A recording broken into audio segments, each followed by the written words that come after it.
So, according to the U.S. Department of Health and Human Service, there is right now 121,000 people who are in need of organ transplant, and there's only 14,000 people who are donors. And that is in a range of 1 to 9 people who have a second chance of life.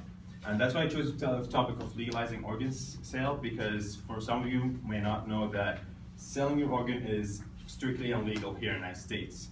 The prohibition of selling organs was established in 1984, and the punishment for it is 5 years in jail if you got caught doing it. So that's why we need to legalize that, so we can increase the people who would give organs to the other people, and the people who would do it, they will receive some money and benefit from it. And of course, I could be like one of the people who might do it where they're alive. Like I would give my organ to someone if I'm gonna receive a benefit for it instead of going through a surgery and taking the risks of doing a surgery. And legalizing organ sale can help people who need and can help the people who will do it. And that's why the things I'm going to talk about for right now. First, I'm going to talk about why people are not donating organs and what are the big how big is the problem is, and how legalizing organ sale can help, and how we can donate even after we die. There's people could even donate after we die, and can help a lot of people. So why people won't donate to other people their organs? Well, there is many reasons. According to an article by Tara Parker under the title of The Reluctant Organ Donor in New York Times, it was published in April 16, 2009. She used a study that was made by Donate Life America. And they asked people, why wouldn't they donate? 23% of people, they say they fear that they don't have healthy or too old to donate. Another reasons was 50% of them, they said the doctor will not try as hard if they know that you are a donor. They will not try as hard to help you, to save you if you know you're an organ donor.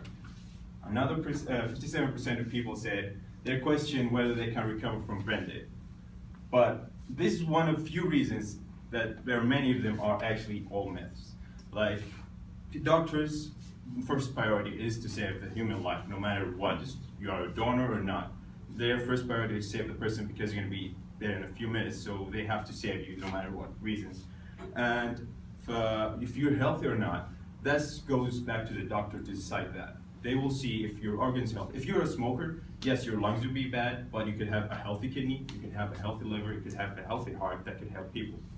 Another thing is when the people could recover from brain death, it's mostly unlikely to someone recover from that because when someone's brain dead, they're not in a coma basically. A coma is a different thing. A coma, you could recover from it, but you never know when. But when someone is brain dead, something is not likely to recover from. And there's more reasons people say that they won't donate, that they're all actually wrong. And let me see. So how we can, and this is how big of the problem right now.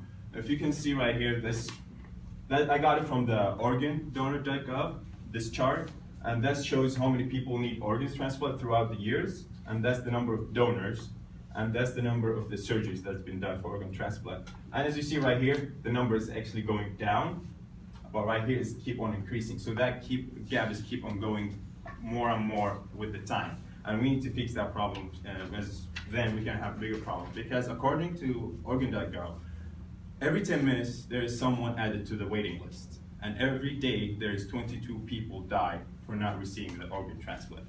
So how we can fix the problem? Well, legalizing organ sale, as I said. And well, how can help us? Well, legalizing organ sale actually can save us money, save people from suffering for waiting for too long, and can help the people who would give their organ to other people. Well, the way it saves us money, I'm going to use an example of the majority of people who need organ sales, actually people who need kidneys. And while they wait for organ transplant, they have to go through something called dialysis, which is basically you're hooked up to a machine that will take up your blood, filter it, and take it back to the patient. And that could cost a lot of money and takes a long time, and it's and the patient will have to go through a lot just to wait for his time. So doing that will save us money. Yes, you're gonna pay for getting an organ, but you'll save a lot from doing that thing, which is the dialysis, over and over every week or two. It will help them from, of course, like I said, suffering. The people who will do it, they will receive money. If I gave my organ, I'll receive some, like, we'll not put prices like 100,000 for an organ.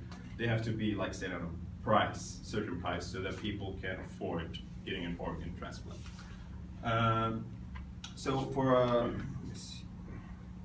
Of course, there is other ways, if not legalizing organ sales, we could become an organ donor, and you can have a choice if you either donate while you're still alive, or you can donate actually while you're still alive, or even after you die. There is I have this picture of the organs you can donate: the kidneys, the heart, the lungs, liver, pancreas, and intestines. All of these, you can donate them while still alive. You can give one kidney or part of your lungs, part of your liver, part of your pancreas and intestines, and while you're still alive, that organ will grow back again, not the full size, but about 80–85%, and you can live your life normally with no problem. The only thing that you cannot donate while you're still alive is your heart. That you can donate after you die. But if you think of it, if you chose to be an organ donor after you die, you can save at least to a number of 8 people. That's 2 kidneys, 2 lungs, and those 4. So being an organ donor after you die can help saving at least 8 lives of 8 people. And also, like I'm going to talk about this with the tissues. There's some people who need veins, skins, bones, like people who got like burned or that, like bad burns or that. You can donate them for skins to help them like for surgeries, like to fix their face or like all the damage they have. So not only organs, but like as I said, like giving organ to someone could save a lot of thousands of lives. And there is a saying that said, live your life to the fullest, and when you die, you can give life to people. And I want to end up my presentation with an amazing quote that I read in the New York Times newspaper. It was written by Alexander Berger in December 5, 2011. He said, "On Thursday, I will donate one of my kidneys to someone I have never met in my life. I'm 21, but even for someone a decade older, the risk of death in surgery is 1 out of 3,000. My remaining kidney will grow to take up the slack of the other one. That has been removed. So I'll be able to live to do everything I do right now. And I'll give someone an average of 10 or more years of life, years of free, painful dialysis."